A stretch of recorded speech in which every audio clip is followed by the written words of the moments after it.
Dijiste que sí cuando querías decir no otra vez y ahora estás agotado, resentido y sintiéndote culpable por los dos. Eso no es amor, eso es miedo. Y hoy vamos a romperlo. Alguien te pide algo, sientes que no quieres hacerlo, pero antes de que puedas decir no, algo se activa por dentro. Una voz que dice, si dices no, van a pensar que no les importas, que eres egoísta, que no eres buen cristiano. Y terminas diciendo que sí, agotado, resentido y culpable por sentirte resentido cuando deberías sentirte bien por haber ayudado. Yo viví en ese ciclo durante años. Me decía a mí misma que era generosidad, que era amor cristiano, que poner a otros primero era lo que Dios pedía. Hasta que un día me derrumbé, no dramáticamente, simplemente me quedé sin nada que dar, vacío. Y fue en ese vacío donde Dios me mostró algo que cambió todo, lo que yo llamaba amor. Era en realidad miedo a decepcionar. Y eso no era amor, era codependencia disfrazada de virtud. Y aquí está la trampa más grande de todas. El miedo a decepcionar se parece tanto al amor genuino que es casi imposible distinguirlos desde adentro. Los dos te llevan a hacer cosas por otros, pero uno nace de la libertad y el otro nace del miedo, y solo uno de los dos es sostenible. Pero antes de hablar de cómo poner límites, necesito mostrarte algo que va a cambiar completamente tu perspectiva sobre ellos. Porque hay algo que Jesús hizo, el mismo Jesús que amó sin medida, que nadie en la iglesia habla suficiente. Y cuando lo veas, te va a dar permiso de hacer algo que llevas años sin poder hacer. Jesús era perfecto, no tenía miedo, no tenía inseguridad. Y aún así, en los evangelios vemos que constantemente se retiraba, se alejaba de las multitudes, se iba solo, decía no aunque hubiera personas que todavía lo necesitaban. Marcos 1, 3, 5, 37.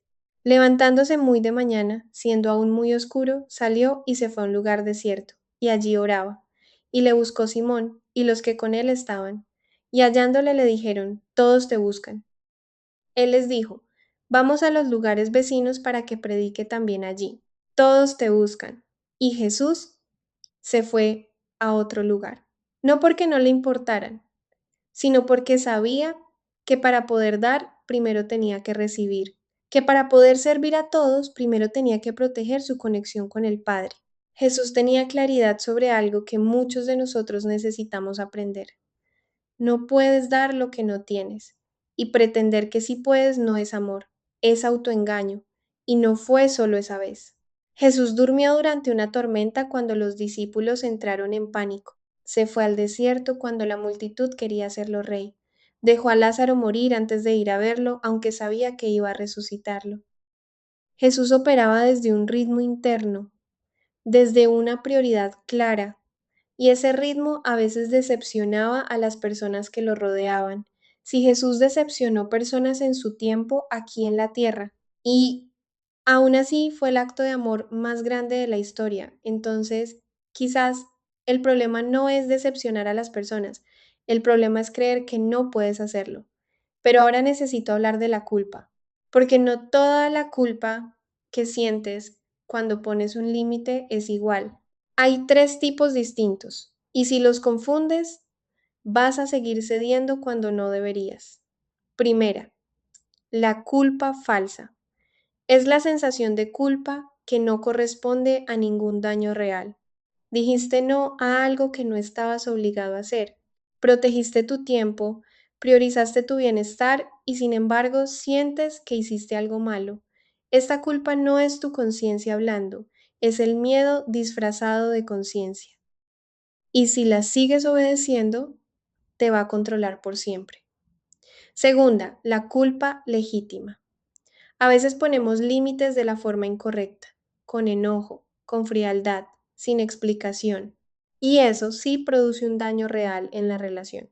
Esta culpa es útil, te dice que el límite era correcto, pero la forma necesita ajuste. No te pide que elimines el límite, te pide que lo pongas con más amor.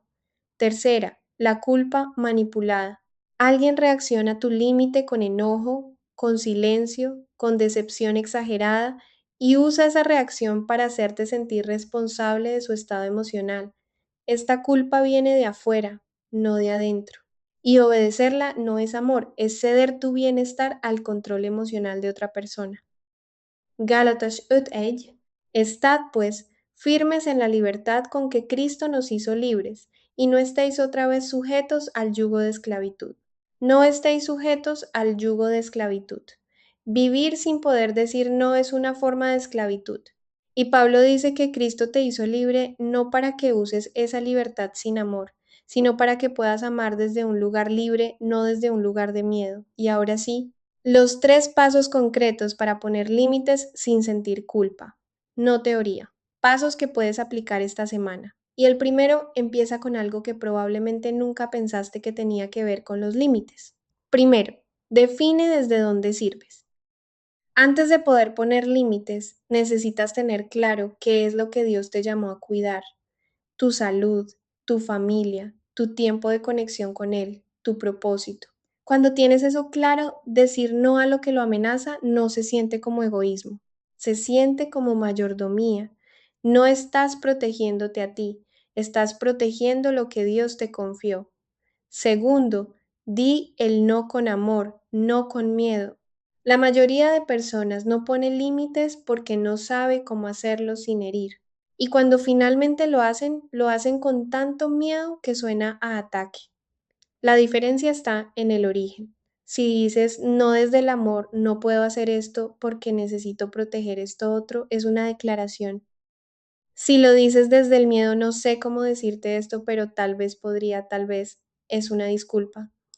Y las disculpas no son límites, son invitaciones a que te presionen más.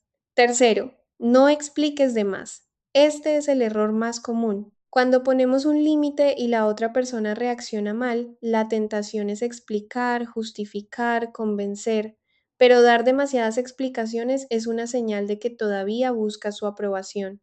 Un límite sano no necesita ser negociado.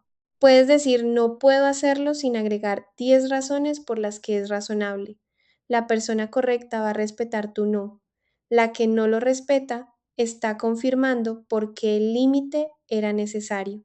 Y antes de la oración necesito decirte algo sobre la culpa que viene después de poner el límite, porque el límite es el primer paso, pero lo que viene después, la reacción de la otra persona, el silencio, la presión, es donde la mayoría cede, y hay algo que Dios te dice para ese momento exacto, cuando pusiste el límite y la otra persona reaccionó y la culpa volvió con más fuerza que antes. Ese es el momento de mayor presión, y en ese momento hay una mentira que el miedo te dice: si realmente los amaras, no te importaría tanto el costo. Y esa mentira suena tan razonable que casi siempre gana, pero la Biblia dice algo completamente diferente sobre el amor y los límites. El amor que Pablo describe en 1 Corintios 13 es paciente, es bondadoso, no busca lo suyo, pero también es un amor que opera desde la fortaleza, no desde el agotamiento. No puedes amar desde el vacío, no puedes dar lo que ya no tienes. Y seguir cediendo cuando estás vacío no es amor, es autodestrucción con nombre bonito. Mateo 22:39. Amarás a tu prójimo como a ti mismo, como a ti mismo. Jesús no dijo en lugar de ti mismo, dijo como. El amor a otros y el cuidado de uno mismo no son opuestos en la Biblia, son simultáneos. Y si no te cuidas a ti mismo, no tienes con qué amar a nadie.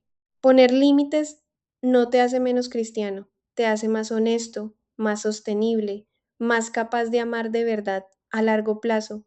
La persona que siempre dice que sí por miedo, eventualmente explota, desaparece o se resiente. La persona que aprende a decir no con amor puede comprometerse de verdad cuando dice que sí. Quiero cerrar con una oración, no para pedir permiso para poner límites, sino para que Dios te recuerde que ya tienes ese permiso. Señor, hoy reconozco que he estado dando desde el miedo, en lugar de dar desde el amor, que he dicho que sí cuando quería decir no, y he llamado a eso amor cuando en realidad era miedo a decepcionar. Hoy te pido que me enseñes a amar desde la libertad, a cuidar lo que me confiaste sin sentir que soy egoísta. a decir no con amor, sin disculparme por ello. Y cuando la culpa venga después de poner un límite, recuérdame que tú mismo te alejaste de las multitudes para orar, que tú también protegiste tu conexión con el Padre y que eso no te hizo menos amoroso, te hizo más capaz de amar. Quiero amar así, libre, no desde el miedo. En el nombre de Jesús, amén. Si esa oración tocó algo, es porque hay un límite que llevas tiempo necesitando poner y ahora sabes que tienes permiso.